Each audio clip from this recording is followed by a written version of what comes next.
Hello everyone, welcome to SR tutorials. Friends, ఈ వీడియోలో మనం తెలంగాణకు సంబంధించినటువంటి ఇంపార్టెంట్ అప్డేట్స్ని అయితే మనము ఈ వీడియోలో తెలుసుకుందాం. వీడియో చూస్తున్న ప్రతి ఒక్కరు కూడా వీడియోని లైక్ చేసి తప్పకుండా మీ సపోర్ట్ని తెలియచేయండి. సో ఫస్ట్ చూస్తే డిఎస్సిపై త్వరగా నిర్ణయం తీసుకోవాలి అంటూ ఇచ్చారు ఈనాడు పేపర్లో.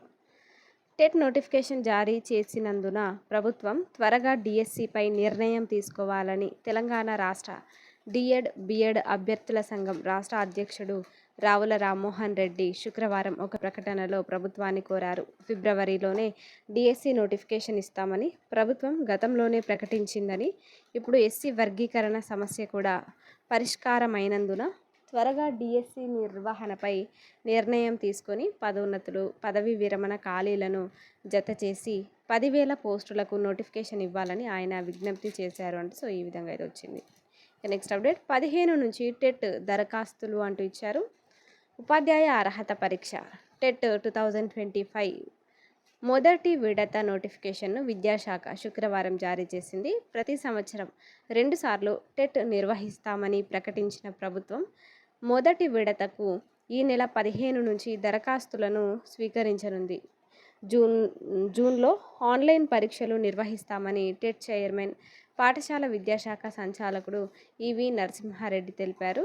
ఎస్జిటి ఉద్యోగాలకు అర్హత పొందేందుకు పేపర్ 1, ఎస్ఏ ఉద్యోగాలకు అర్హత పొందేందుకు పేపర్ 2 పరీక్ష నిర్వహిస్తున్న విషయం తెలిసిందే.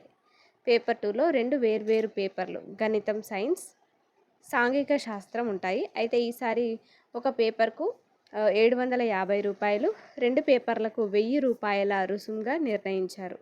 టెట్ షెడ్యూల్లో ఈ నెల 15 నుంచి 30వ తేదీ వరకు దరఖాస్తులు సమర్పించవచ్చని ప్రకటించగా, నోటిఫికేషన్లో మాత్రం ఈ నెల 10 నుంచి 30వ తేదీ వరకు అని ఉండడం గమనార్హం.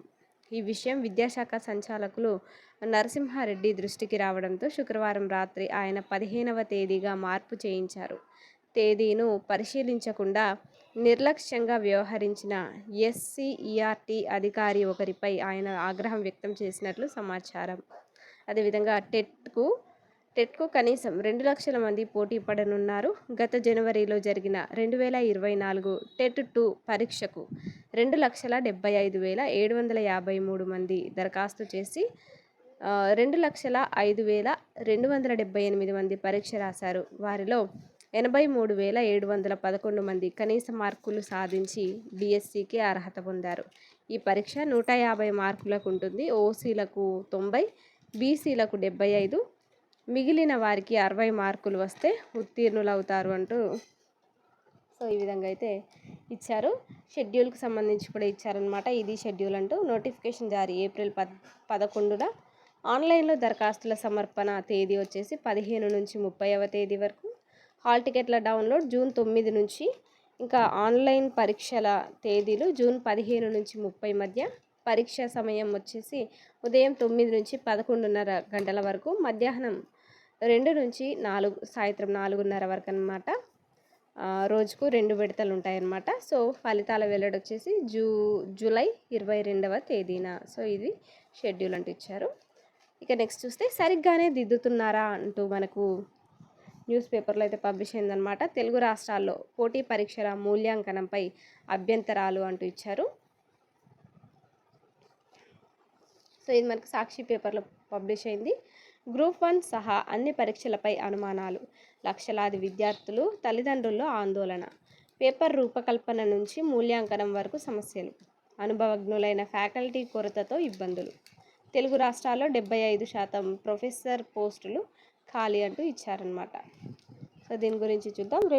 రెండు తెలుగు రాష్ట్రాల్లో లక్షల మంది విద్యార్థులు పోటీ పడే ఉద్యోగ నియామక పరీక్షల్లో జవాబు పత్రాల మూల్యాంకనం మెరుగ్గానే ఉందా, వాటిని సరిగ్గానే దిద్దుతున్నారా అంటే లేదనే సమాధానమే వస్తోంది.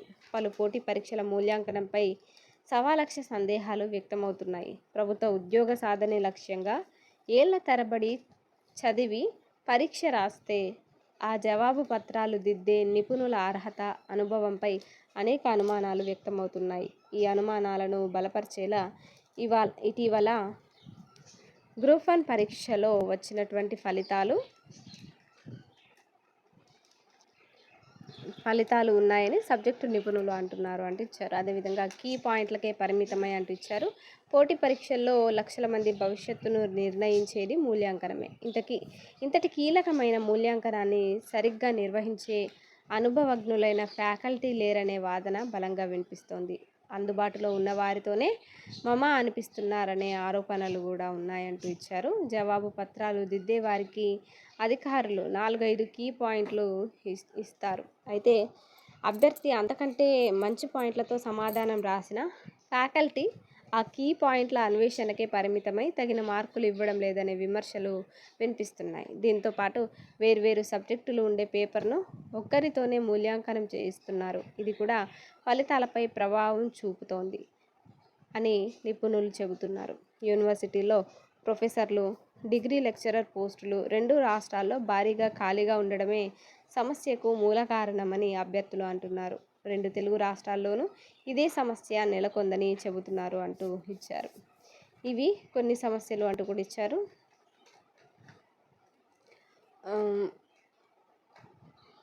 అదేవిధంగా మనకి ఇక్కడ యూపీఎస్సీ తరహాలో చేయాలి అంటూ ఇచ్చారు. గ్రూప్ 1 మెయిన్స్ మూల్యాంకనం కూడా యూపీఎస్సీ సివిల్స్ మూల్యాంకనం మాదిరిగా ఒక నిర్దిష్ట విధానంలో చేయాలనే అభిప్రాయాలు వ్యక్తమవుతున్నాయి అంటూ ఈ విధంగా ఇచ్చారు. యూపీఎస్సీలో పోస్టుల సంఖ్యకు అనుగుణంగా మెయిన్స్కు 1:13 అంటే ఒక్క పోస్టుకు 13 మంది చొప్పున ఎంపిక చేస్తారు. మూల్యాంకనానికి దేశవ్యాప్తంగా నిష్ణాతులైన ప్రొఫెసర్లను ఎంపిక చేస్తారు. వేర్వేరు సబ్జెక్టులు ఉండే పేపర్ల మూల్యాంకనానికి సెక్షన్ వారీగా వేర్వేరు నిపుణులను నియమిస్తారు. యూపీఎస్సీ మూల్యాంకనంలో కీ పాయింట్లను కేటాయించినప్పటికీ సమాధానంలో అదనపు సమాచారం ఉంటే వాటికి మార్కులు ఇస్తారు. రాష్ట్రాల స్థాయిలో ఈ విధానం లేదు అంటూ ఈ విధంగా ఇచ్చారు. అదేవిధంగా 3వ వ్యక్తితో మూల్యాంకనం చేయించాలి అంటూ కూడా ఇచ్చారనమాట. నెక్స్ట్ అప్డేట్ చూద్దాం. అదేవిధంగా మనకు దీనిలోనే ఏంటంటే అనువాదం కూడా సమస్య అంటూ ఇచ్చారు. మెయిన్స్కు ఆబ్జెక్టివ్ చేయాలా అంటూ కూడా ఇచ్చారు.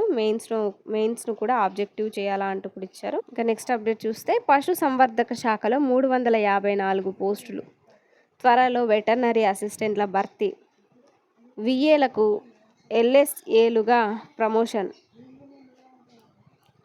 తెరుచుకోనున్న 354 గ్రామీణ పశు ఆరోగ్య కేంద్రాలు అంటూ ఇచ్చారు దిశ పేపర్లో. దీని గురించి చూద్దాం. పశు సంవర్ధక శాఖలో ఖాళీగా ఉన్న 354 వెటర్నరీ అసిస్టెంట్ పోస్టులను త్వరలో భర్తీ చేయనున్నట్లు తెలిసింది. గత ప్రభుత్వం పట్టించుకోకపోవడం, లైవ్ స్టాక్ అసిస్టెంట్ పోస్టులను ఉద్యోగోన్నతుల ద్వారా భర్తీ చేయకపోవడంతో రాష్ట్రంలో 10 ఏళ్లుగా 354 గ్రామీణ పశు ఆరోగ్య ఉప కేంద్రాలు మూతపడి ఉన్నాయి. దీంతో అసోసియేషన్ ప్రతినిధులు ఈ విషయాన్ని పశు సంవర్ధక శాఖ సంచాలకులు గోపి దృష్టికి తీసుకెళ్లారు. ఆయన సీఎం రేవంత్ రెడ్డికి విషయాన్ని వివరించగా వెటర్నరీ అసిస్టెంట్లకు లైవ్ స్టాక్ అసిస్టెంట్లుగా పదోన్నతులు కల్పించారు. దీంతో ఉద్యోగాల సీనియారిటీ అంశం పరిష్కారం కాగా 354 గ్రామీణ పశు ఆరోగ్య ఉప కేంద్రాలు కూడా త్వరలో తెరుచుకోనున్నాయి. అయితే ఎల్ఎస్ఏలుగా ప్రమోషన్లు కల్పించడంతో ఖాళీ అయిన 354 వెటర్నరీ అసిస్టెంట్ ఉద్యోగాలను పశు సంవర్ధక డిప్లొమా పూర్తి చేసిన నిరుద్యోగులతో త్వరలో భర్తీ చేయనున్నట్లు తెలిసింది. దీని ద్వారా గ్రామీణ ప్రాంతాల్లో పశు వైద్య సేవలు మరింత బలోపేతం కానున్నాయి. సీనియారిటీ అంశం పరిష్కరించినందున Telangana non gazetted officers veterinary forum association రాష్ట్ర అధ్యక్షులు సురేష్, కార్యదర్శి అభిషేక్, ఉపాధ్యక్షులు గణేష్ రెడ్డి ప్రభుత్వానికి కృతజ్ఞతలు తెలిపారు అంటే ఈ విధంగా రావడం జరిగింది. Thank you for watching this video.